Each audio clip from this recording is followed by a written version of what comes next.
Vamos a conocer los tubos para extracción de sangre más comúnmente utilizados en la práctica diaria.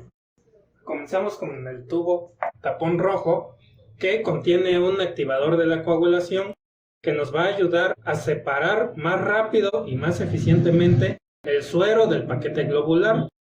Es utilizado primordialmente para estudios de química clínica, inmunología y serología principalmente.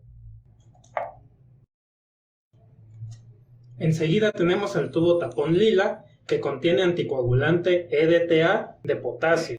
Este se utiliza para que la sangre no coagule y pueda procesarse como sangre total. Se utiliza para estudios de hematología como la biometría hemática, la determinación de grupo sanguíneo, y ocasionalmente podemos utilizarlo para obtener plasma, como por ejemplo en la determinación de amonio, pero eso es muy raro.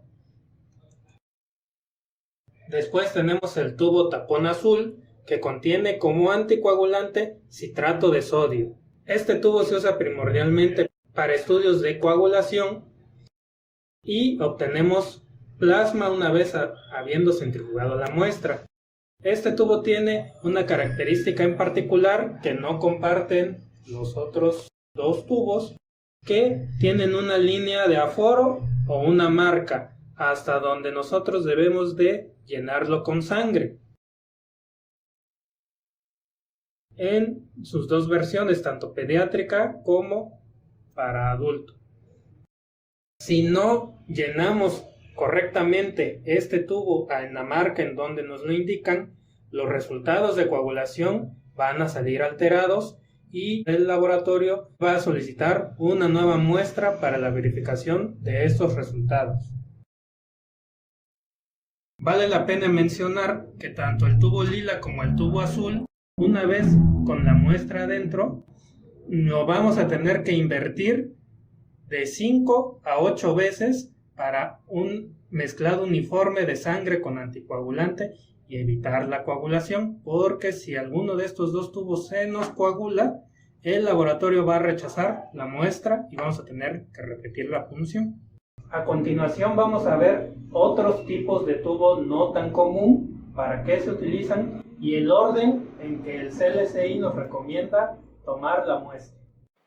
A continuación tenemos el tubo tapón dorado, el cual tiene el mismo uso que el tubo tapón rojo. Sin embargo, la diferencia es que el dorado, tiene un gel separador, el cual nos va a permitir que una vez habiendo terminado la coagulación de la muestra y después de haberse sometido a centrifugación, el suero quede totalmente separado del paquete globular y resuelva el problema, por una parte, de la hemólisis y por otra, de el metabolismo de la glucosa, a comparación de dejar la muestra solamente en el tubo rojo. Es decir, es indicado para puntos de extracción de muestra que están distantes al laboratorio central, o bien para realizar envíos de sucursales o laboratorios foráneos a un laboratorio en la ciudad.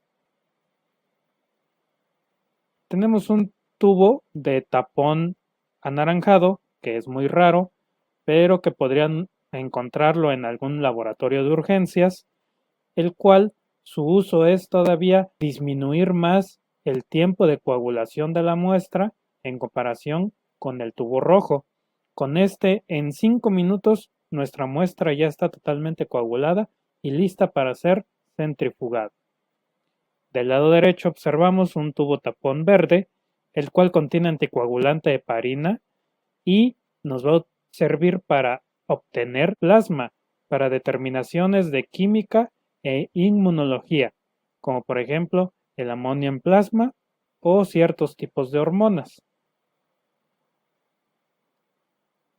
Por último, tenemos el tubo tapón gris, que tiene oxalato y fluoruro, que inhiben la glucólisis. Por consiguiente, es una opción para la determinación de glucosa en situaciones en donde el proceso de la muestra va a tardar mucho tiempo después de haberse recolectado la muestra. Sin embargo, su uso ya ha venido decayendo con la incorporación de los tubos con gel separador. Y por último, el tubo con EDTA y gel separador, el cual está confinado a determinación de carga viral. Por consiguiente, solamente lo podrán encontrar en laboratorios especializados de biología molecular. Ahora bien, el orden de toma de muestra con el sistema de extracción al vacío es el siguiente. Esta tabla está diseñada a partir de la guía CLCI GP41, que es el documento que a nivel internacional se considera como estándar para la flebotomía. Podrían encontrar en la literatura otro orden, sin embargo, este es el más ampliamente aceptado. Observamos el color del tubo, el orden en el que se debe de tomar, qué contiene cada tubo, y el número de inversiones, que como les comentaba, es el necesario para que la muestra no se coagule. Hay situaciones, por ejemplo, con el gel separador y el tubo rojo, que lo que queremos es que se coagule y puede causar una cierta inquietud que tenga aquí el número de inversiones que lo debemos hacer, pero esto está indicado cuando necesitamos que coagule rápidamente la muestra para obtener suero. En aquellas situaciones en las que no es de tanta relevancia el tiempo después de haberse obtenido la muestra, no pasa nada si no lo invertimos. En siguientes videos vamos a seguir conociendo más a fondo el proceso de flebotomía.